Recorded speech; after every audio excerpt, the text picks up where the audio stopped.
Hello everyone, in this video we'll be beginning with the chapter number 31 of CMT level 2 relative strength strategies for investing. Before watching this video, make sure that you've checked the previous chapters. In case you haven't, then the link is in the description box below. Relative strength strategies for investing.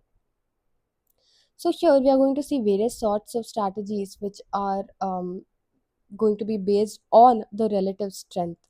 So the learning objectives would be illustrate a general approach to a momentum strategy using relative strength, analyze the use of hedging and non-correlated assets in a long-only relative strength model. Abstract. The purpose of this paper is to present simple quantitative methods that improve risk-adjusted returns for investing in US equity sector and global asset class portfolios.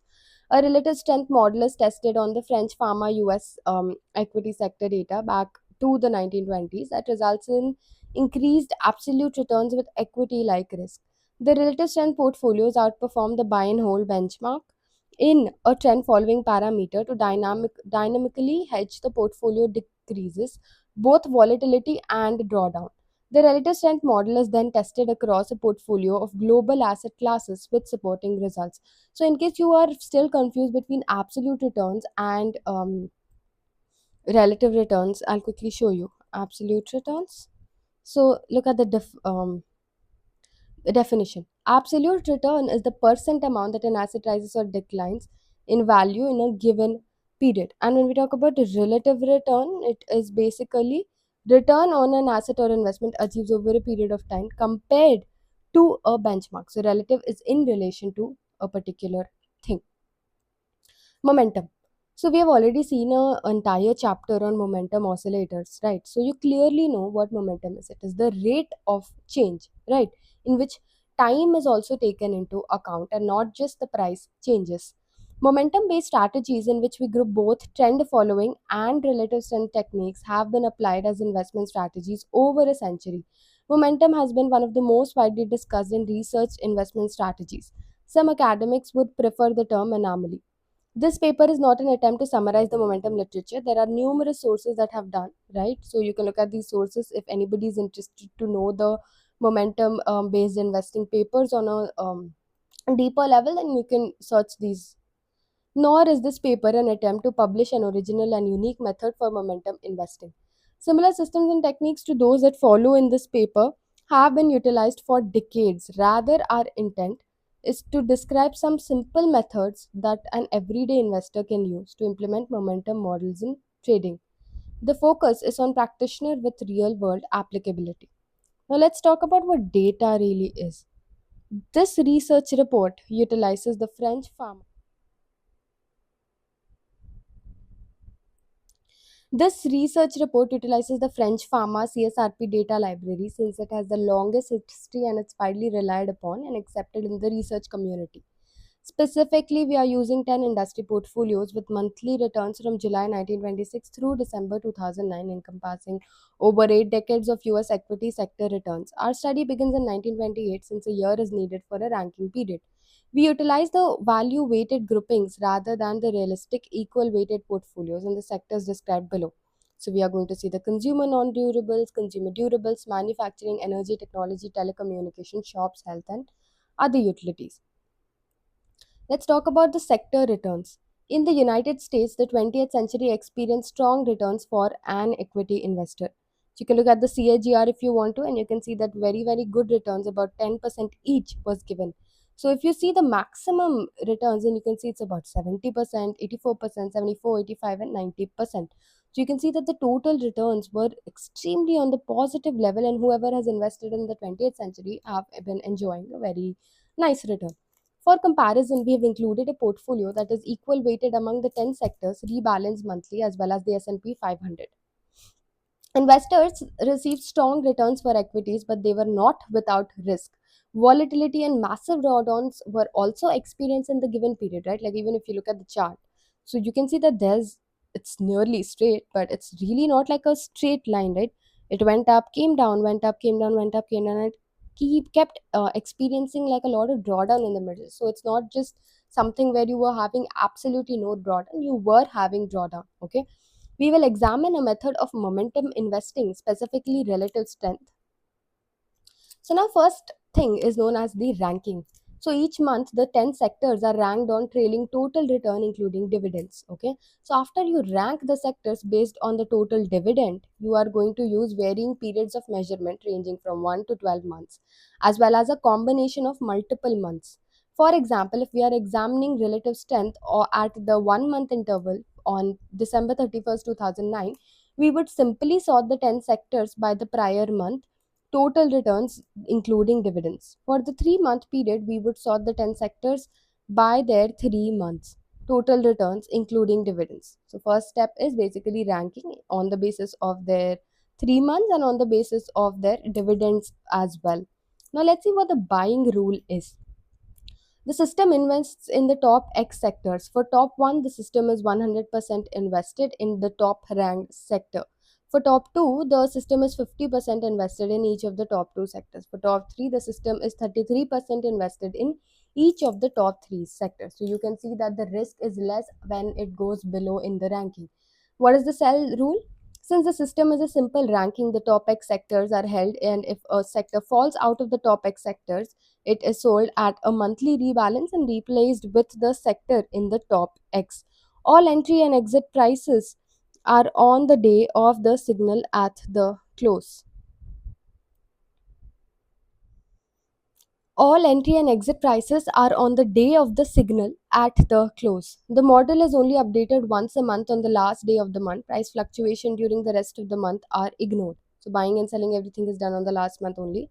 All data series are total return series including dividends updated monthly. Taxes, commissions and slippage are excluded. Below are the summaries of various ranking periods and returns of the portfolios. The 1, 3, 6, 9, and 12-month combination simply takes an average of the 5 rolling returns for each sector every month to sort the 10 sectors. So, finding it and you get the top numbers. Okay, and then we have 3 month relative strength portfolio, 6 month, and we also have 9 month, and then we also have the 12-month relative portfolios. And then we have a combination of 1, 3, 6, 9, and 12 so that we get the rollover basis. From the above tables, it is apparent that the relative strength method works on all of the measurement periods from 1 month to 12 months, as well as a combination of the 1, 3, 6, 9, and 12-month time periods. More interesting is that the system outperforms buy and hold in roughly 70% of all years. Below is an equity curve for the combination measurement. A rough estimate of 300 to 600 basis points of outperformance is reasonable. So look at this buy and hold, and you can see the top 1, 2, and 3 and how they have performed, and you can see how positive the particular graphs are. So if a person has actually invested here, they would have been sitting at like some millions of profit, right? So it shows the outperformance by decade for the relative strength strategy on a yearly compounded basis. For example, the top one bet the buy and hold portfolio by 2.68 a year in the 1930s. So you can also see this.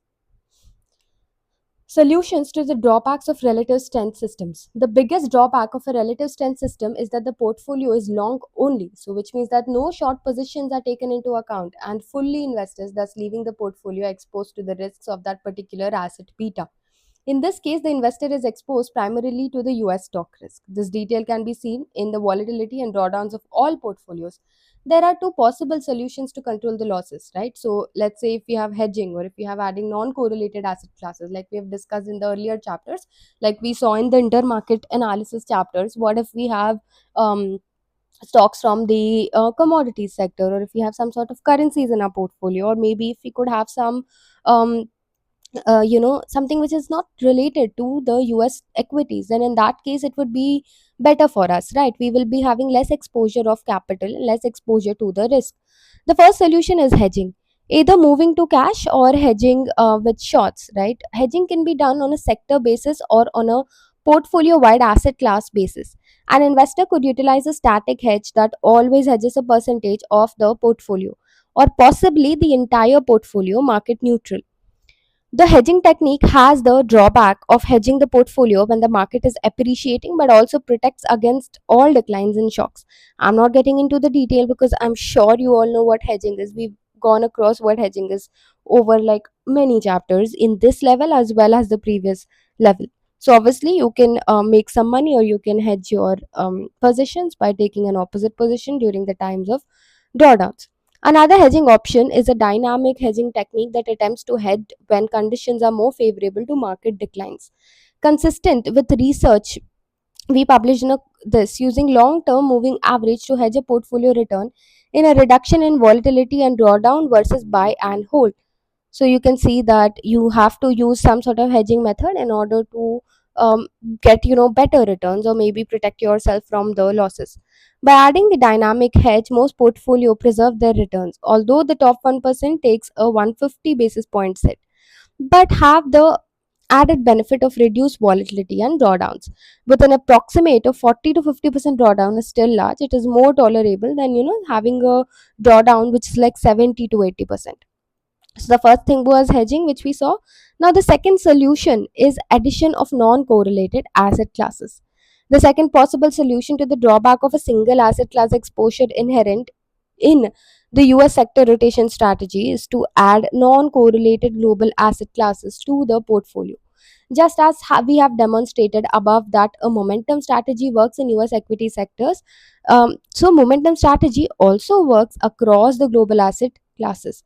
So having more things can, having diversification on the basis of non-correlated assets will obviously be good for you. So I don't have to go and discuss it better, but you know that, right? So if you see non-correlated assets also, you can see that how the returns have significantly become better.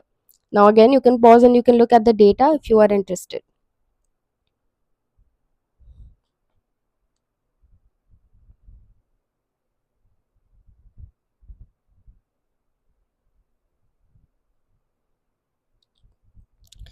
From the above tables, it is apparent that the relative strength method works on all of the measurement periods from 1 month to 12 months, as well as combination of the time periods.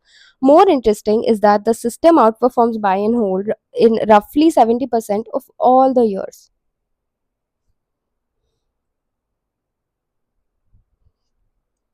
Okay, so a rough estimate of 300 to 600 basis points of outperformance is reasonable. So look at this again. This is the equity curve.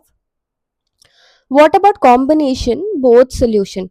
Below we report the results of rotation among global asset classes, but only investing in the asset classes if it is trading above its 10-month SMA. So the results are slightly improved Sharpe ratios and is similar to absolute returns. So this is how your returns would be if you have correlated assets as well. So you see that's how you are supposed to improve your returns, by having correlated assets in your portfolio and by also hedging. Real world implementation. While this paper is meant to be an instructive base case scenario, care must be observed when translating theory into real world trading. While most industries over the period examined were represented by a robust amount of underlying companies, had less than companies in 1950. So obviously US sector funds did not exist in 1920s. Attempting to transact in shares of underlying companies would have been far too expensive to actively manage the portfolio. So however, even as summing a round trip cost of 1% to the portfolio would still allow for excess momentum profits to turn to portfolios. So the practitioner can basically use everything. And again, tax considerations are something which is very important, and you need to consider taxes whenever you're creating a strategy as well, right? So tax rates are something which have to be taken into account because it can significantly improve your returns. Now let's conclude this. This was just a simple chapter and it was just a simple research paper which we just went across. You just need to know what this ranking system is and what are the benefits and solutions. The purpose of this paper was to demonstrate a simple to follow method for utilizing relative strength and investing in US equities and global asset classes. The results showed robust performance across measurement periods as well as over the past 8 decades. While absolute returns were improved, volatility and drawdown remained high. Various methods were examined that could be used as solutions to long only rotation system, including hedging and adding non correlated asset classes. So we assign all of this. Again, this is the data sources which they basically, the data which we use was the French pharma website. So all the information was taken from the French pharma and they have just basically given the sources and they've described everything. So that's it with this chapter. Make sure to check the description box below where I've given the playlist, and you can also check out the other chapters.